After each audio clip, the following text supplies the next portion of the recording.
Hello दोस्तों, स्वागत है आपका इन ट्रेडिंग माइंडसेट में। सबसे पहले बात करते हैं तो यहाँ पे आपको ट्रेडिंग के साथ साथ हम लोग थोड़ा बहुत जो है इन्वेस्टमेंट की तरफ जो है वो बढ़ते हैं। शुरुआत करते हैं हम लोग म्यूचुअल फंड से कि सबसे पहले जो है वो म्यूचुअल फंड के बारे में हम लोग बात करते हैं। तो अगर मैं म्यूचुअल फंड की बात करता हूँ कि आपको कैसे सेलेक्ट करना चाहिए या किस तरीके से सेलेक्ट करना चाहिए या फिर म्यूचुअल फंड जो है वो सबसे पहले ज़रूरी क्यों है सबके लिए, तो वो जो है मैं यहाँ पे सबसे पहले डिस्कस करता हूँ। देखो, अगर आप बहुत ही अच्छे तरीके से किसी भी स्टॉक का फंडामेंटली जो है वो एनालिसिस कर लेते हो, फंडामेंटल जो है आप बहुत ही बढ़िया तरीके से सीख लेते हो, तो आपको ज़रूरी नहीं है कि आप जो है म्यूचुअल फंड में इन्वेस्टमेंट करो। लेकिन अगर आप फंडामेंटली जो है किसी भी स्टॉक को बहुत ही बढ़िया तरीके से एनालिसिस नहीं कर पा रहे हो, यानी कि आपको ये नहीं पता चल रहा है कि आपने थोड़ा बहुत एनालिसिस किया, आपको लग रहा है कंपनी अच्छा है और जैसे इन्वेस्टमेंट किया आप जो है पैसे डाल के 6 महीने 3 महीने 4 महीने 10 महीने से जो है आप वेट कर रहे हो कि वो जो है कंपनी ऊपर जाएगा। जैसे IRCTC का जब स्प्लिट हुआ था तब बहुत सारे लोगों ने जो है वो इन्वेस्टमेंट कर दिया बिना सोचे समझे। 900 के आसपास जब आया तो बहुत सारे लोग इन्वेस्टमेंट कर दिया और वो जो है वो 700 के 600 के आसपास जाके अटक गया और सबके इन्वेस्टमेंट जो है पर शेयर अब देखोगे 300 400 का जो है वो लॉस लेके सभी बैठे हुए हैं। तो अगर आप इस लेवल पे जो है वो अच्छे से नहीं कर पा रहे हो, बहुत ही अच्छे तरीके से जो है एनालिसिस नहीं कर पा रहे हो,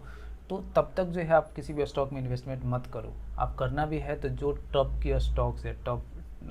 10 है, टॉप 20 है, टॉप 50 है, उनमें जो है आप इन्वेस्टमेंट करो, ताकि वो जो कंपनियां हैं बिल्कुल स्टेबल कंपनियां हैं। जब नीचे जाती हैं तो आप उनमें थोड़ा सा बाय करके रख सकते हो, जब ऊपर जाती हैं लेकिन उनमें क्या होता है कि आपको जो है एक लिमिट तक रिटर्न जो है वो मिलेगा, क्योंकि वो कंपनियां काफ़ी ग्रो कर चुकी हैं। अब जैसे रिलायंस का मार्केट कैपिटलाइजेशन आप देखोगे तो बहुत ही बड़ा है। अब जब तक वो अपना मार्केट जो कैपिटलाइजेशन है वो डबल नहीं करेगा तब तक आपके पैसे भी डबल नहीं होंगे उसमें आप इन्वेस्टमेंट करोगे तो इस लिहाज से जो है आपको सोच के चलना है। अब यहाँ पे बात करते हैं कि म्यूचुअल फंड जो है आपको क्यों चूज़ करना चाहिए और कौन सा म्यूचुअल फंड जो है आपको चूज़ करना चाहिए। सबसे पहले अगर आप बिल्कुल ये नहीं चाहते कि आपको जो है डेली जो है आप करो, अगर आप फंडामेंटली एनालिसिस किसी भी चार्ट का करते हो, ट्रेडिंग करते हो, तो आपके लिए हो सकता है कि ये चीज़ें जो हो बहुत ज़्यादा आसान हो, आप आसानी से जो है वो एनालिसिस कर लोगे। लेकिन अगर आप बिगिनर हो तो उस लेवल पे आप चाहते हो कि अपने ट्रेडिंग का कुछ पोर्शन जो भी आप डे बाई डे जो है कुछ प्रॉफिट उठाते हो म्यूचुअल फंड में डालते चलो, चाहे वो SIP हो गया या फिर डेली जो है आप लॉन्ग वन टाइम पे जो है वो भी करते हो, तो भी आजकल 100 रुपये से जो है कोई म्यूचुअल फंड शुरू हो जाता है,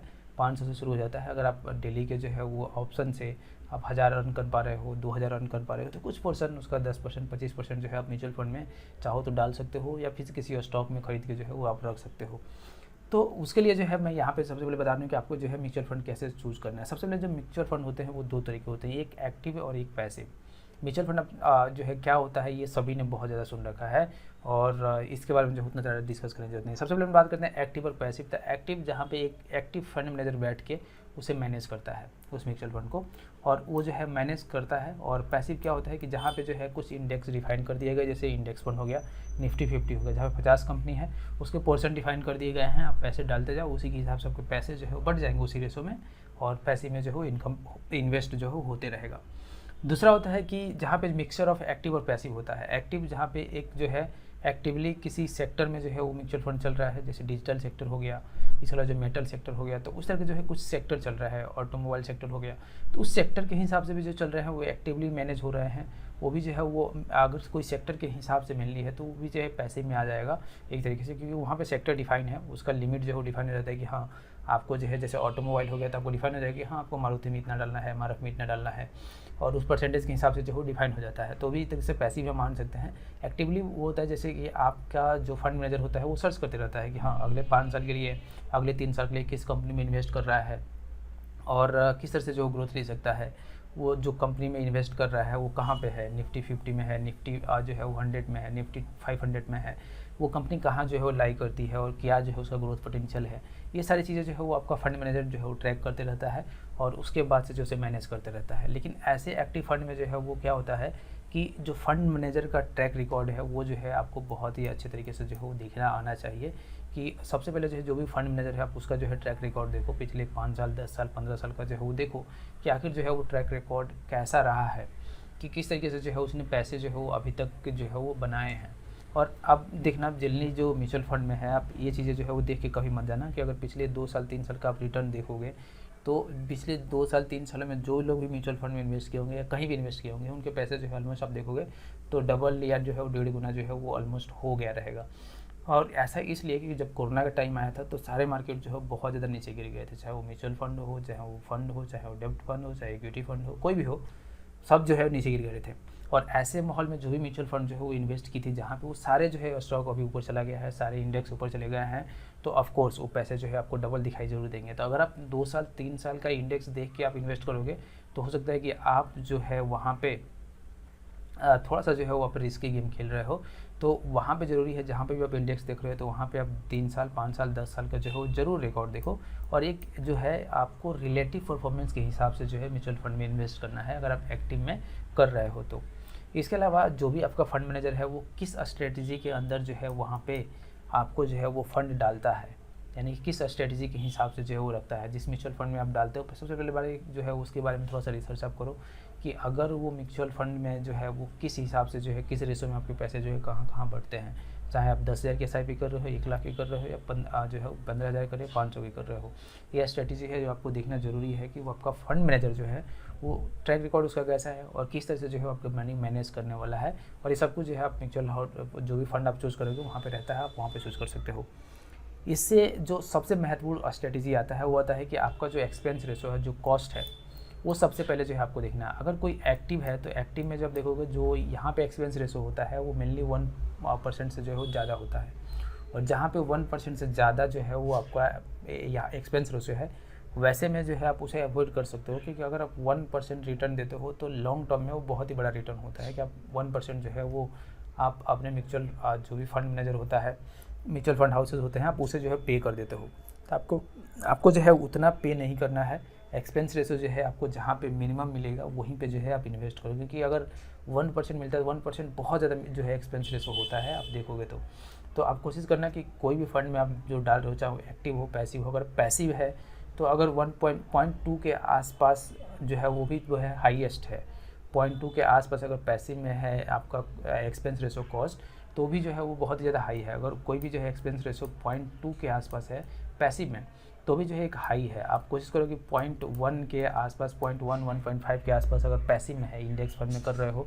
तो पैसिव में जो है 1.5 के आसपास, 1 के आसपास अगर रहता है तो बहुत ही बढ़िया है। वो इतना एक्सपेंसेस हो, आप बहुत ही ईजी से खुशी खुशी दे सकते हो। और ये प्रूवन भी है कि लॉन्ग टर्म में कोई भी एक्टिवली मैनेज फंड जो होता है वो इंडेक्स को बीट नहीं कर सकता। अगर आप पैसिव इनकम में डालते हो, बिल्कुल पैसिव में डालते हो, और अगर आप इंडेक्स में डालते हो तो पैसिव में जैसे बताया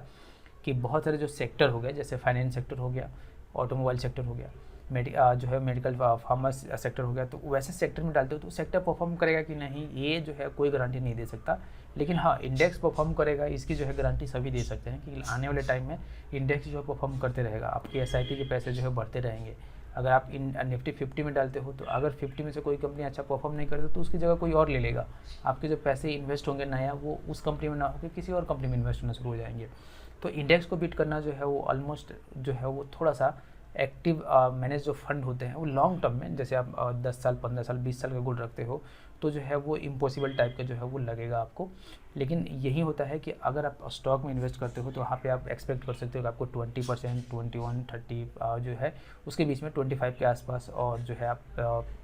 रिटर्न जो है वो ले सकते हो। लेकिन म्यूचुअल फंड में अगर आप पैसिव लेके चलते हो तो पैसिव में आप जो है 15% से ज़्यादा आप एक्सपेक्ट नहीं कर सकते। और जहाँ पे मैं जो है वो बहुत सारे जिसको बताता हूँ, मैं कहता हूँ कि 13% जो है आप लेके चलो 13%, 13% जो है आपको जो पैसिव है उसमें जो है आपको मिलेगा। जो इंडेक्स फंड है वो 30% आपको आराम से रिटर्न देगा, उसमें कोई दिक्कत नहीं है। किसी साल हो सकता है कि नीचे जाए, किसी साल हो सकता है ऊपर जाए, लेकिन ओवरऑल आप लॉन्ग टर्म में देखोगे 5 साल 10 साल में तो आपको 13% के आसपास जो है वो रिटर्न पैसिव में मिलेगा, जो कि एक मैसिव रिटर्न होता है। वो बहुत जो है वो कम नहीं होता। आप इन्फ्लेशन को आराम से बीट कर दोगे, आप जो है फंड जो है अपने पास आराम से एक्युमुलेट कर लोगे, तो उसमें कोई दिक्कत नहीं होगा। जो एक्टिव मैनेज फंड होता है वहाँ पे जो है आपको एक चीज़ें जो है ये हमेशा चेक करना है कि जो पोर्टफोलियो है म्यूचुअल फंड का वो कैसा है, किस तरीके से वो पोर्टफोलियो लेके चल रहे हैं, यानी कि वहाँ पे कौन कौन से जो है वो स्टॉक्स लेके चल रहे हैं। और उन स्टॉक्स पे जो आप चाहो तो एक बार जो है आप उन्हें ज़रूर देख सकते हो कि स्टॉक कैसा परफॉर्म की है, ओवरऑल कैसा परफॉर्मेंस रहा है और किस बेसिस पे जो है वो चूज़ किए गए हैं स्टॉक, आप उनको जो है वो लेके चल सकते हो। अगर आप एक लंबा प्लान बना रहे हो कि आप रिटायरमेंट प्लान बना रहे हो और चाह रहे हो कि आप एक्टिव जो इन म्यूचुअल फंड है उसमें इन्वेस्ट करके आप एक रिटायरमेंट प्लान जो है बना लो, ताकि आने वाले टाइम में आप अभी से शुरू किया, आप 20 साल के हो 25 साल के हो, 30 साल के हो, आपने अभी से शुरू किया, 20 साल तक लेके गए, 25 साल तक लेके गए, आप 50-55 की एज में जाके जो हो सोच रहे हो कि वहाँ पे मेरे पास कुछ एक फ़ंड हो जाए जहाँ पे जो है मैं बाद में उसे SWP करवा लूँ, सिस्टमेटिक विथड्रॉल प्लान करवा लूँ, या फिर अपने पास लेके जो है उसे अपने फिक्स डिपॉजिट में डाल दूँ और उसी से जो है मेरा रिटायरमेंट प्लान चलता रहे। तो उस तरह का कर रहे हैं तो आपके लिए सबसे ज़्यादा ज़रूरी है कि उसके एक्सपेंस रेशो चेक करो, म्यूचुअल फंड का पोर्टफोलियो चेक करो, उसके रिस्क जो है मैनेज किस तरीके से है वो जो है आप चेक करो, तब जाके जो है एक्टिव में हाथ डालना। वरना पैसे में अगर आप डालते हो बिल्कुल वो भी इंडेक्स फंड में, तो आप आराम से जो है सारे गोल अचीव कर सकते हो। तो यहाँ पे जो है हमने देख लिया कि अगर जो पोर्टफोलियो है वो जरूर चेक करना है, रिस्क मैनेजमेंट जो है वो कैसा है, किस तरीके से जो है वो रिस्क मैनेजमेंट है, कहाँ पे कितने हैं। अगर आप मिक्स जो लेते हो, मिक्स एक्टिव और पैसिव, और इसके अलावा जो है डेप्ट फंड में होता है, तो डेप्ट फंड में कितना इन्वेस्टमेंट है, इसके अलावा जो है कितना परसेंट जो है वो इक्विटी में है, कितना परसेंट जो है आप कमोडिटी में है, ये सारी चीज़ें जो है आप मैनेज करके चल सकते हो, देख के चल सकते हो कि आपका जो फंड मैनेजर है वो कहाँ कहाँ इन्वेस्ट करने वाला है, और आंखें बंद करके जो है कोई भी चीज़ इन्वेस्टमेंट नॉट करना। इसके अलावा जो है आप देख सकते हो कि जो बाय और सेल वोलेटिलिटी है वो कितना होगा, वोलेटिलिटी का स्पेलिंग जो है गलत है, तो बाय और सेल का जो वोलेटिलिटी है आपका फंड मैनेजर जो है वो किस तरीके से है। अगर बहुत ज़्यादा जो है वो बाय सेल करते हैं, तो इसका मतलब ये है कि उनका जो ट्रैक रिकॉर्ड है, जो भी फंड मैनेजर का ट्रैक रिकॉर्ड है, अगर बहुत ज़्यादा बाय सेल करते हैं, तो इसका मतलब है कि वो एक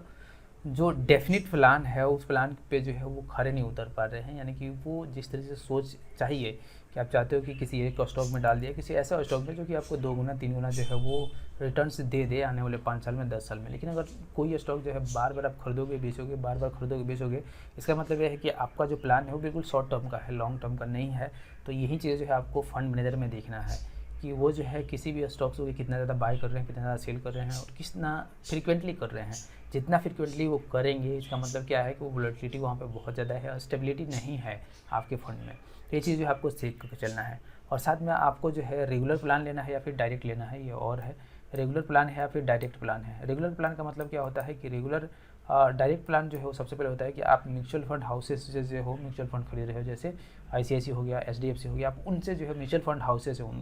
उनसे जो है आप डायरेक्टली म्यूचुअल फंड खरीद रहे हो, या फिर जो है आप रेगुलर प्लान कर रहे हो, जैसे किसी ब्रोकर के जरिए जो है आप खरीद रहे हो। अब देखो दोनों में डिफरेंस क्या है, दोनों में सेम चीज़ें मिलेगा,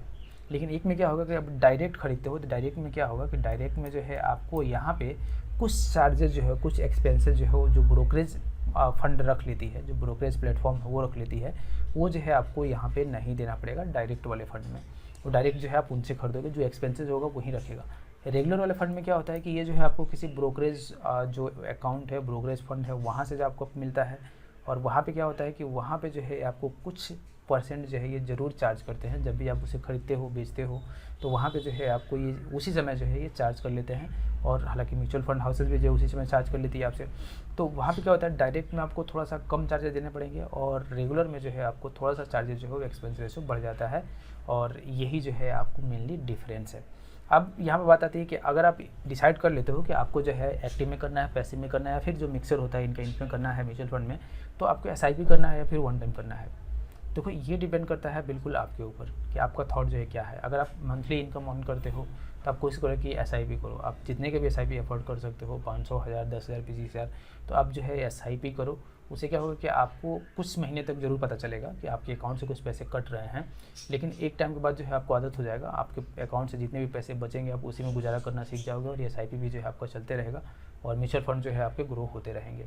अगर आप वन टाइम करना चाहते हो तो अगर आप ऐसे भी कर सकते हो कि आपके इनकम का कोई भी जो है वो एक सियोरिटी नहीं है,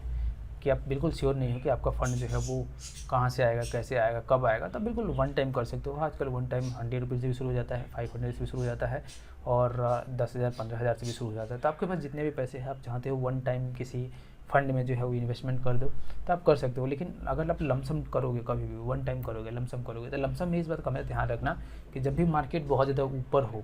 तब जो है आप बहुत ज़्यादा अमाउंट मत डालो उसमें, क्योंकि लमसम में क्या होता है कि अगर आपने मार्केट बहुत ज़्यादा ऊपर है तो आपने जो है उसमें पैसे डाल दिया। जैसे अभी मार्केट जो है पिछले 2 महीने में आप देखोगे तो जून जुलाई में मार्केट बहुत ज़्यादा नीचे था।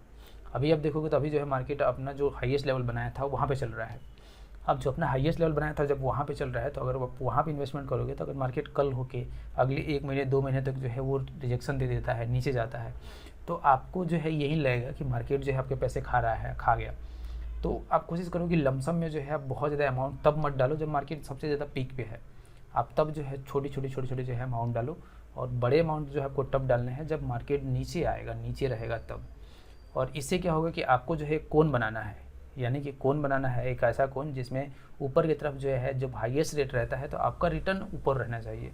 और जब नीचे रहता है तो आपका इन्वेस्टमेंट ज़्यादा नीचे रहना चाहिए। कि ज़्यादा नीचे इन्वेस्टमेंट करोगे, मार्केट जब ऊपर जाएगा तो आपको जो है रिटर्न ज़्यादा दिखेगा, लेकिन आप जो है रिटर्न जो है आप ज़्यादा खोजते हो तो आप इन्वेस्टमेंट ऊपर जो है सबसे कोन पे जो है वो नहीं कर सकते। तो इस चीज़ का जो है हमेशा ध्यान रखना है, जो भी लोग लॉन्ग टर्म करेंगे उनके लिए, जो भी लोग वन टाइम करेंगे उनके लिए। और आप SIP करते हो तो आप कहीं भी कर सकते हो, कोई दिक्कत नहीं होगा, क्योंकि SIP में क्या होगा कि SIP में जो है आपका जो एक एवरेज जो है वो आते रहता है, और एवरेज के हिसाब से अगर आप हाई पे कर रहे हो, लो पे कर रहे हो, आप उसी हिसाब से करोगे, और जो भी नैब होगा उसका उसी के हिसाब से जो है आपको यहाँ पे यूनिट अलॉट होते रहेगा। तो SIP में जो उतना ज़्यादा दिक्कत नहीं आता है, लेकिन वन टाइम में बहुत सारे लोग जो है वो फंस जाते हैं कि जब मार्केट ऊपर रहता है तो उन्होंने 1 लाख 2 लाख का जो है इन्वेस्टमेंट कर दिया, और अगले महीने जो है मार्केट थोड़ा सा नीचे लेते आता है, करेक्शन करता है अपने आप में, तो उन्हें जो है अपना फंड जो है वो परेशान हो जाते हैं और वहाँ से कट करके निकल जाते हैं। तो वैसे सिचुएशन आपके लिए क्रिएट नहीं करना है। आपको इस बात का हमेशा ध्यान रखना है कि मार्केट कब ऊपर है, तब अगर आप लमसम डाल रहे हो तो कम डालो, आप किसी स्टॉक में डाल दो, ऐसे स्टॉक जो कि आगे बढ़ रहा हो या फिर जो है ग्रो कर रहा हो उस स्टॉक में डाल दो। जब तक मार्केट नीचे आएगा तब तक हो सकता है कि स्टॉक जो है आपको कुछ % का रिटर्न दे दे, आप वहाँ से निकाल के जो है म्यूचुअल फंड में डाल देना, अगर ऐसा करना है तो होप सो कि जो है आपको ये वीडियो अच्छा लगा होगा, थोड़ा बहुत जो है आपके नॉलेज इन्हेंस हुए होंगे। तो वीडियो को जो है लाइक कर देना, चैनल सब्सक्राइब कर लेना। और एक बात बताता हूँ कि अगर अभी तक जो है आपने कोई भी अकाउंट नहीं खोल रखा है, तो अगर आप ऑप्शन करते हो, फ्यूचर करते हो, या फिर जो है किसी भी इंट्राडे करते हो किसी भी स्टॉक में, तो सबसे जो है बेस्ट तरीका है कि आप एक साथ चार्ट भी देख सको, सब कुछ देख सको। ये जो है आप धन पे अकाउंट खोल लेना। इसके अलावा और भी जो है आपके पास जो ब्रोकरेज है उनका एक लिंक जो है आपको वीडियो डिस्क्रिप्शन में है, जहाँ से आप खोल सकते हो अकाउंट। और यहाँ पे खोलने से आपको एक बार फ़ायदा होता है कि मैं जो है इसका भी काफ़ी दिनों से यूज़ कर रहा हूँ, कि आप जो है ऑप्शन, फ्यूचर्स, आप इक्विटी सब कुछ जो है एक साथ देख सकते हो। और साथ में हमें ट्रेडिंग व्यू का जो है वो एक बहुत ही बढ़िया तरीके से जो है वो आपको यहाँ पे ग्राफ मिल जाता है, जहाँ पे आप मल्टीपल जो है वो चार्ट लगा सकते हो, एक प्रीमियर वर्जन जो है एंजॉय कर सकते हो बहुत ही बढ़िया तरीके से। इसका लिंक आपको वीडियो डिस्क्रिप्शन में मिल जाएगा, जहाँ से आप ओपन कर सकते हो, देख सकते हो, और साथ में जो है आप इस पे इन्वेस्टमेंट कर सकते हो। आप जो है इसके अलावा इस पे ऑप्शन कर सकते हो, और जो भी ऑप्शन मैं भी करता हूँ आजकल जो है हमने धन पे जो है करना शुरू कर दिया है। और तो होप सो एक वीडियो जो है आपको अच्छा लगा होगा। तो वीडियो अच्छा लगा है तो लाइक जरूर करना, चैनल सब्सक्राइब करना। मिलते हैं अगले वीडियो में।